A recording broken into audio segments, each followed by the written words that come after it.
میں اب دعوت خطاب دیتا ہوں امیر مرکزی جمعیت اہل حدیث سندھ استاد العلماء فضیلت الشیخ حضرت مولانا مفتی محمد یوسف قصوری حافظہ اللہ تعالیٰ کو کہ وہ تشریف لائیں اور اپنے خیالات کا اظہار فرمائیں۔ حضرت مولانا مفتی محمد یوسف قصوری حافظہ اللہ تعالیٰ۔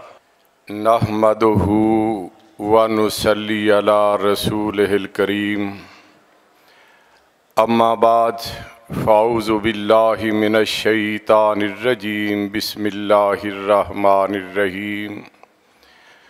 اولئک الذین امتحن اللہ قلوبہم للتقوی لہم مغفرۃ واجر عظیم۔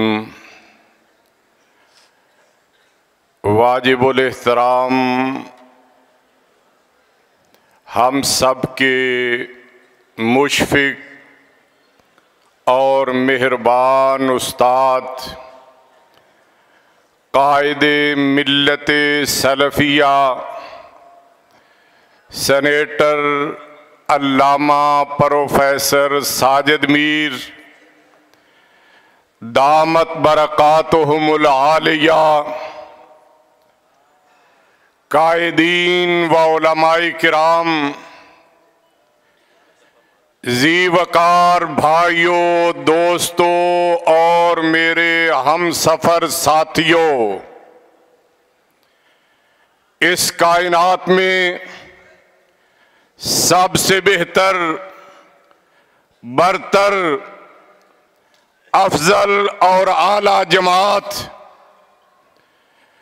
انبیاء و رسل علیہم السلام کی ہے، جن کی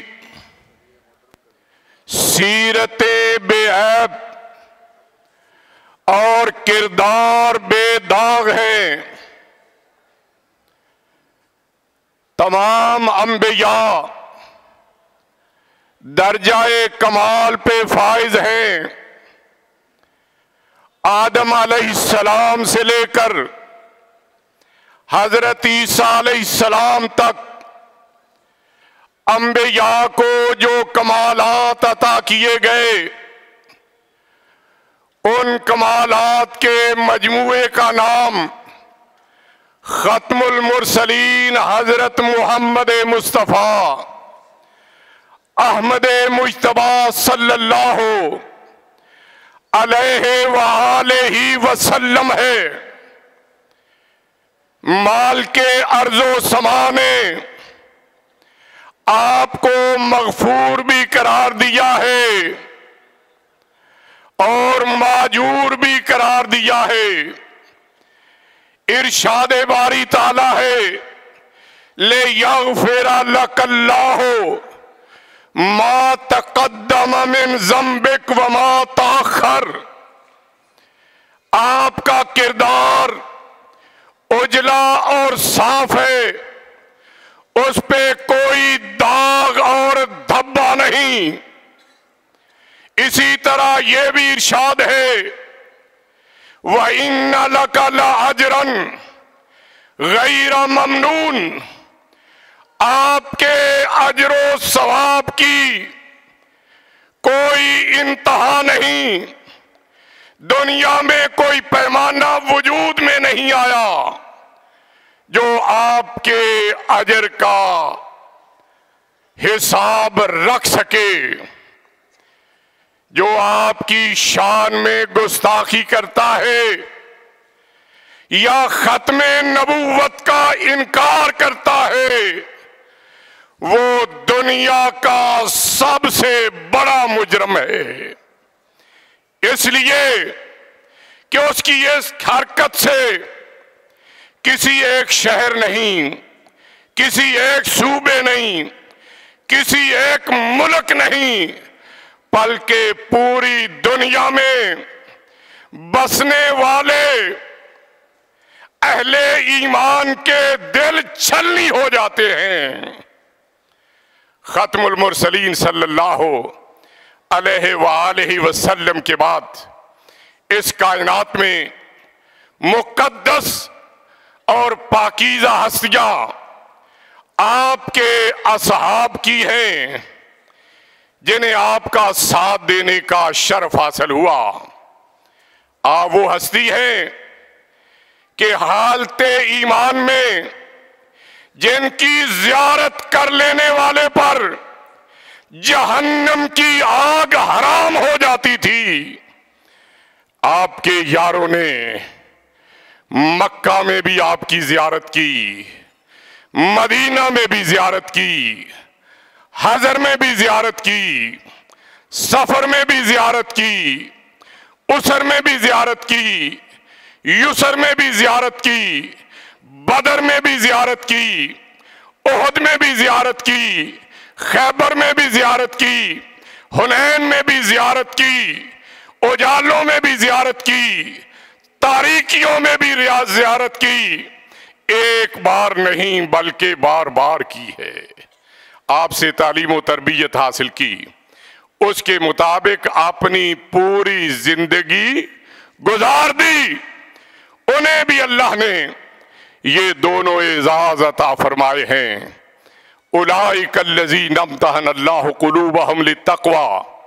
یہ وہ ہستیاں ہیں جن کے دلوں کا تقوی کے لیے اللہ نے بذات خود امتحان لیا اور رزلٹ کے طور پہ فرمایا اللہم مغفرۃ وَأَجْرٌ عظیم.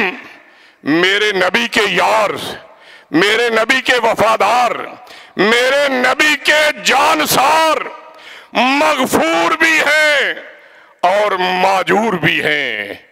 ان کے کردار پہ کوئی دبا نہیں، ان کے مقام کا کوئی تعین نہیں ہے. جو ان کی شان میں گستاخیاں کرتا ہے وہ بھی دنیا کا بدترین مجرم ہے. پوری ملت اسلامیہ کے دل اس کی اس حرکت سے چھلنی ہو جاتے ہیں. اس لیے ملت اسلامیہ کے تمام مکاتب فکر، علماء اہل حدیث، علماء دیوبند، علماء بریلوی کا یہ متفقہ مطالبہ ہے کہ ایسے قوانین مرتب کیے جائیں جن قوانین پہ عمل درآمد کرنے سے کسی کو صحابہ کی شان میں گستاخی کرنے کی جسارت نہ ہو سکے.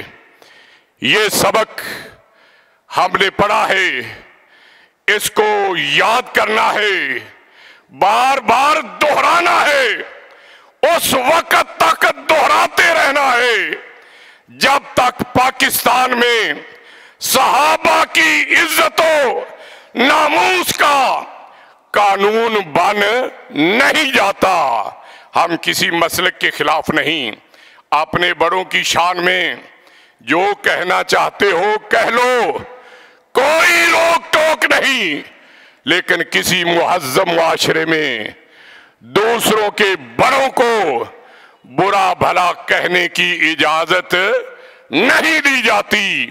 ختم المرسلین صلی اللہ علیہ وآلہ وسلم کی ناموس کا تحفظ، صحابہ کی عزت کا تحفظ ہمارا ایمان ہے. ہم اپنے ایمان کی ہر صورت حفاظت کریں گے انشاءاللہ العزیز.